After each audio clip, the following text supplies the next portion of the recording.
Jendela yang membawa keajaiban. Halo teman-teman, aku suka banget menggambar. Dan hari ini aku bakal menggambar sambil bercerita buat kalian. Tapi bukan cerita biasa, ini cerita penuh imajinasi, petualangan, dan keajaiban. Pernah gak sih kalian ngerasa hidup ini gitu-gitu aja? Nah, gimana kalau tiba-tiba kita menemukan jendela yang bisa membawa kita ke dunia lain? Dunia yang penuh dengan unicorn berkacamata, ayam penyihir, dan sungai coklat. Jadi siapkan pensil dan imajinasi kalian, karena kita akan masuk ke cerita berjudul Jendela yang Membawa Keajaiban. Jangan lupa like, share, dan subscribe biar kita bisa terus berpetualang bareng di dunia gambar dan cerita. Damar terbangun dengan mata masih setengah tertutup. Alarm di ponselnya berteriak seperti penagih utang yang tidak tahu kompromi. Dengan gerakan malas, ia menyeret diri ke kamar mandi. Hari ini sama seperti kemarin, dan kemarin sama seperti minggu lalu. Hidupnya terasa begitu biasa. Rutinitasnya hanya sekolah, pulang, nonton video, tidur, dan mengulangnya lagi. Kadang ia berpikir, kapan ya ada sesuatu yang seru dalam hidup gue? Jawabannya datang lebih cepat dari yang ia kira. Suatu hari ia mencari charger yang misteriusnya selalu hilang di rumah. Damar menemukan sebuah jendela tua di sudut gudang. Jendela itu berdebu, berkarat, dan tampak tidak menarik. Namun ada sesuatu yang aneh. Udara di sekitarnya terasa lebih hangat, seolah jendela itu menyimpan rahasia. Ah, coba aja, gumamnya. Ia mengusap debu dengan lengan kaosnya dan menarik jendela itu terbuka.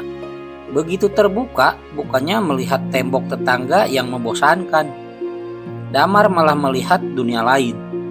Di depan matanya ada padang rumput yang penuh dengan awan berbentuk donat, sungai yang mengalir dengan coklat panas, dan pohon yang berbuah burger. Seekor unicorn dengan kacamata hitam melirik ke arahnya. "Bro, lu baru pertama kali kesini ya?" tanya si unicorn santai sambil mengunyah permen karet. Damar melongo. "Lo kok bisa ngomong?" "Tentulah, ini dunia imajinasi. Semua bisa terjadi. Lo mau kentang goreng yang bisa nari? Ada. Mau skateboard yang bisa ngobrol?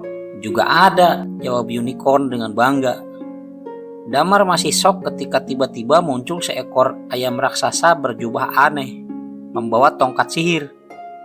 "Selamat datang manusia terpilih.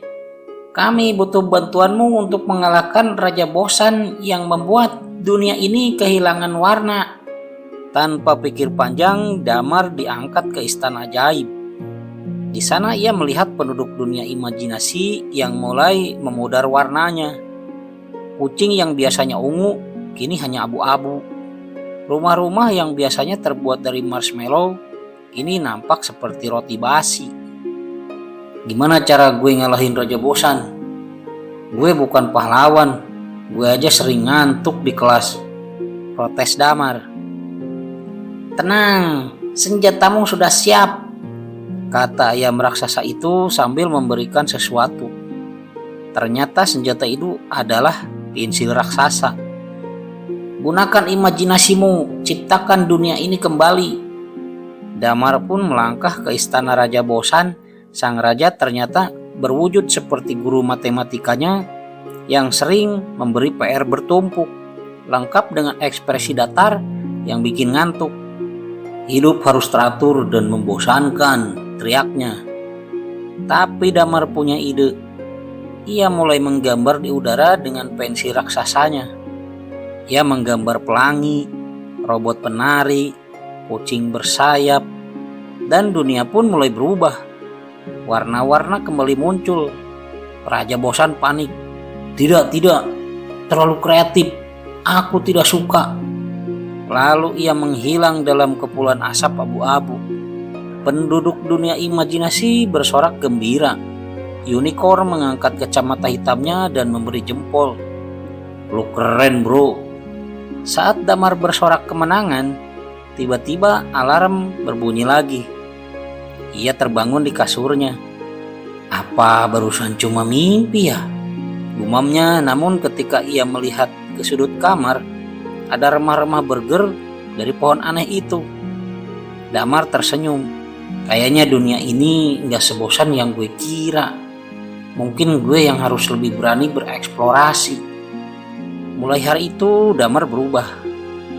Ia lebih berani mencoba hal baru, menggambar, menulis, bahkan mulai berbicara di depan umum. Ternyata dunia ini memang penuh keajaiban, asal kita berani membukanya. Ada pesan moral dari cerita tadi, yaitu imajinasi bukan sekedar pelarian dari kenyataan, tapi juga bisa menjadi kunci untuk perubahan diri. Hidup akan tetap membosankan kalau kita tidak berani melihatnya dari sudut pandang baru. Nah, sekian dulu cerita kali ini. Sampai jumpa di video berikutnya.